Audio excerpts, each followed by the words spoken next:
Wonder Woman 775. We are back with this book, and I kind of talked about it when we did 74, and that was we are out of the Asgard realm.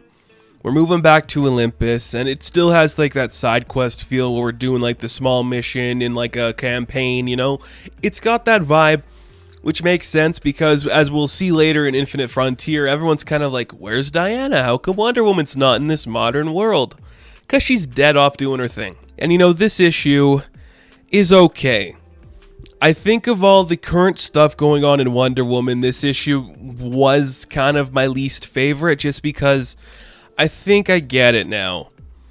Trevor Moore is not on the artwork and it sucks because it was gorgeous stuff, but this book still looks nice. I think the artwork is still clean, still crisp. It's got a certain style to it. Andy McDonald is definitely a talented artist. I just feel like, okay, this book kind of just like is going nowhere fast. And I don't think that's a bad thing because I can sit here and do like the, like the stories where we just like go on to the next mission and we just do like the next arc. And I think that's fun, but I don't think we're getting like an overarching theme of what this story is going to be. Not that we need it. I just think that could kind of help it, like we kind of got teases of it with like the God Scraper in the earlier issues, but now I'm just like, yeah, okay. So we see the God Scraper kind of killing a bunch of Martians. And she's like, okay, on to the next world. And we cut to the graveyard of the gods. And there's not too much in depth they go into on this book because it's kind of like a simple story here.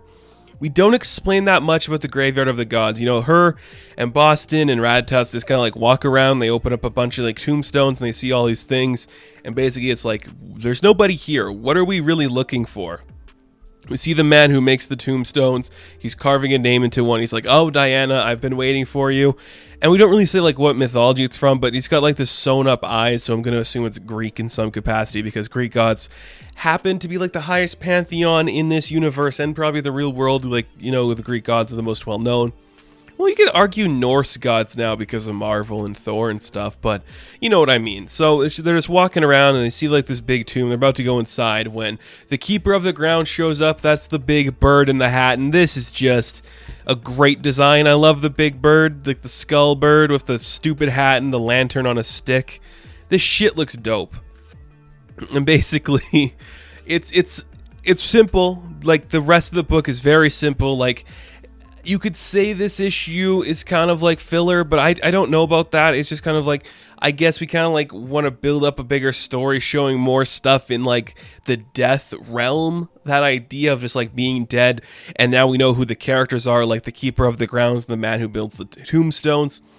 And it's like, so Diana challenges the Keeper of the Grounds to like a competition. And basically it's just like a battle of wits. And then the guy's like, okay, I'll ask you 3 riddles, and if you answer them, you can have the Olympians back, but if you lose, I get your soul.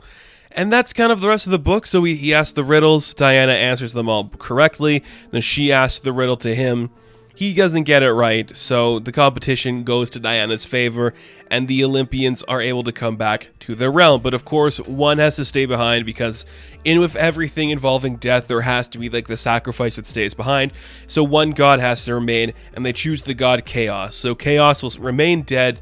So does that mean we're going to see like an Olympus without any consequence or without any like darkness flowing about? It's possible. It's just like, okay, 3 riddles. Typical Greek stuff, typical just like fantasy stuff. I can't complain about that because it's obviously something that would happen there.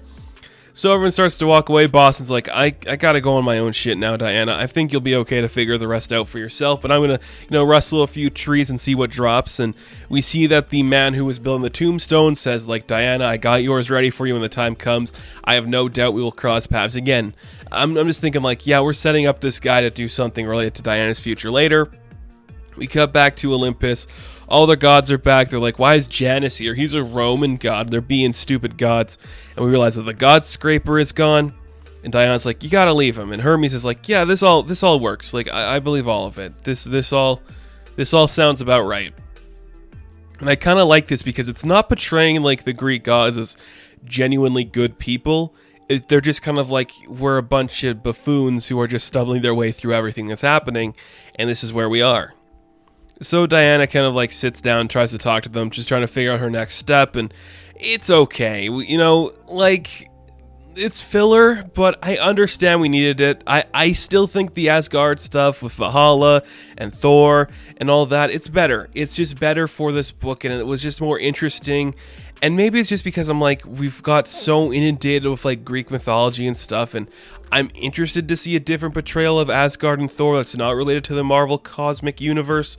So having that's cool, but I'm like, I've seen, people in robes and gold hats and shit numerous times over, so I don't care about that aspect of the Wonder Woman stuff.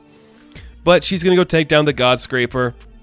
They're gonna bring it back to the Forger of Asgard, and it's just kind of interesting. Hera's trying to talk to Zeus like, why did you just send her on her way? You probably send her to, like figure out her own death. And she goes to, like, this well, because one of the riddles that we learn when she was talking to the Keeper of the Grounds involved a well. We see that, what is it, a Minotaur or a satyr just there talking to some girl. He's trying to, get with this chick. Diana beats him up, and basically her and Ratatusk are like, I don't know what our destiny is going to bring for us, but maybe it's going down this well because it seems like a part of our story. They jump down the well in the water, they flip back upside down, and it looks like they're in a new world that they're calling Elfheim, something like that. That's the new world.